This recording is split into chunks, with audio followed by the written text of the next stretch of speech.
Les téléspectateurs ont pu retrouver Anne-Elisabeth Lemoine et toute son équipe, ce lundi 12 décembre 2022 sur France 5.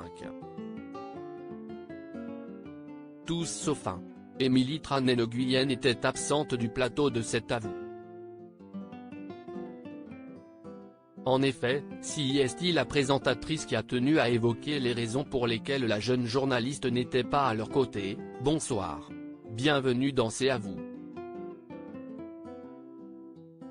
Très heureuse de vous retrouver, on est ensemble en direct pour toute l'actualité en l'absence d'Émilie Tranès-Nguyen, commence-t-elle par déclarer avant de poursuivre, elle est souffrante.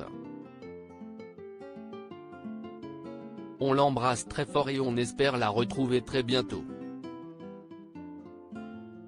Malheureusement pour les téléspectateurs, s'ils connaissent la raison de son absence, ils ne savent pas quel jour la jeune maman va faire son retour. Toujours très proche de ses chroniqueurs, Anne-Elisabeth Lemoine aime donner de leurs nouvelles aux fans de l'émission. En effet, quand Émilie Tranès-Nguyen a donné naissance à son fils, la présentatrice l'avait annoncé en direct, avant de démarrer cette émission, une jolie nouvelle.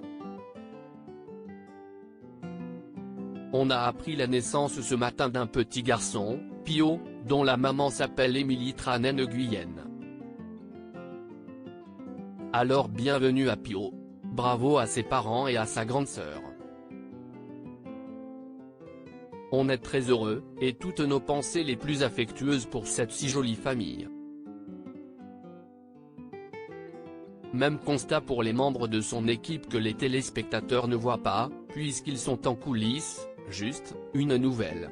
On a appris ce matin la naissance de Lou, dont la maman s'appelle Lauriana Cartier. Et si est une membre de l'équipe de cet avou depuis les débuts. Donc, ça fait longtemps. J'osais à peine calculer. Bienvenue à Lou. On embrasse très fort sa maman et son papa. La présentatrice monte au créneau et quand il faut montrer les griffes pour défendre un chroniqueur, Anne-Elisabeth Lemoine est toujours présente. En effet, la présentatrice avait pris la défense de Mohamed Bouafsi lorsque le journaliste avait été critiqué pour son interview d'Emmanuel Macron dans un train à Kiev. Le métier que je pratique à cet avou, c'est celui que j'ai pratiqué à France Inter, à Canal+, à RMC. Quand je prends l'antenne le soir, je me dis que je suis une journaliste, pas une animatrice, fait-elle savoir. Anne-Elisabeth Lemoine n'hésite pas à dévoiler le CV de son collègue et d'évoquer son talent. Le journaliste a présenté 20h22 avec Anne-Sophie Lapix et Nathalie Saint-Cric, est aussi intervenue dans Élysée 2022, l'émission politique de France 2 pour l'élection présidentielle. Anne-Elisabeth Lemoine prend la défense de sa rédaction ainsi, lorsque la rédaction de cet avou a appris qu'Emmanuel Macron allait se rendre en Ukraine, elle a sollicité l'Élysée pour suivre le président lors de ce déplacement. Recevant une réponse positive, il a été décidé que Mohamed Bouafsi s'y rendra. France Télévisions a évidemment été alertée.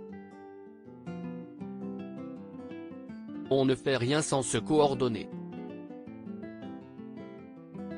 Nous, on a fait ce qu'il fallait faire, conclut-elle.